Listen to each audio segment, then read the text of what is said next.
Hello everyone, welcome to journey with Tarak. So ఇవాళ అయితే మా అమ్మమ్మ వాళ్ళ ఇంటికి స్టార్ట్ అయ్యాను, which is a long journey. దాదాపు 8 to 7 hours పడుతుంది అక్కడికి రీచ్ అవ్వాలంటే. ఫైనల్గా 8 hours తర్వాత అయితే అక్కడికి రీచ్ అయిపోయాం. The next day. కాసేపు అలా టెర్రస్ మీదకి వెళ్ళి చిల్ కొట్టిన తర్వాత మహారాష్ట్రకి వెళ్దామన్నారు మా పేరెంట్స్. సో అక్కడికైతే స్టార్ట్ అయ్యాము. మహారాష్ట్రలోకి ఎంటర్ అవ్వగానే మనకి ఏ ఊర్లో అయినా ఫస్ట్ కనిపించేది ఛత్రపతి శివాజీ గారి విగ్రహం. ఫైనల్గా మనం టెంపుల్ దగ్గరికి అయితే రీచ్ అయిపోయాం. సో మనమైతే ఇప్పుడు హోటల్ పరమేశ్వర్ టెంపుల్కి అయితే రీచ్ అయిపోయాం. ఇది మహారాష్ట్రలో ఉంటుంది. ఒక 13th century అప్పుడు బిల్డ్ చేసిన టెంపుల్ అనమాట ఇది. మీరు చూసినట్టయితే కార్వింగ్స్ అయితే ఎంత బాగున్నాయో చూసారు కదా. సో ఇవైతే ఓల్డ్ కార్వింగ్స్. అక్కడ చూసేసరికి పాత గోడలు పగిలిపోయేసరికి బిల్డింగ్ స్టెబిలిటీ కోసం కొత్తగా కట్టించారు. బట్ ఎంతైనా ఓల్డ్ ఇస్ గోల్డ్.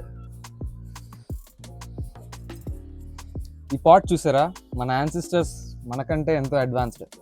సో అప్పట్లో ఈ టెక్నాలజీ ఎలా తయారు చేస్తారంటే, ఈ పాట్ లోపల వాటర్ పోస్తే డైరెక్ట్ అక్కడ శివలింగం ఉంటుంది లోపల, దాని మీదకి అభిషేకంకి వెళ్ళిపోయింది. సో చూడండి ఎంత బాగుందో అసలు. ఇప్పటికీ సాలిడ్గా ఉంది అసలు ఈ కుండ. ఇప్పుడు టెంపుల్ లోపల కార్వింగ్స్ ఎలా ఉన్నాయో మీకు చూపిస్తాను.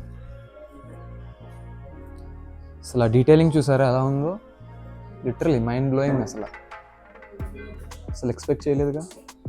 హంపి ఇలాంటి లొకేషన్స్లో ఉంటుంది అనుకున్నా కానీ మన దగ్గర ఎక్స్పెక్ట్ చేయలేదు. సో దర్శనం అయితే చేసేసుకొని కాసేపు అలాగా బయటికి వెళ్ళి చిల్ అయ్యాను. ఈలోపు సన్సెట్ కూడా అయిపోయింది. ఇంటికైతే స్టార్ట్ అయ్యాము.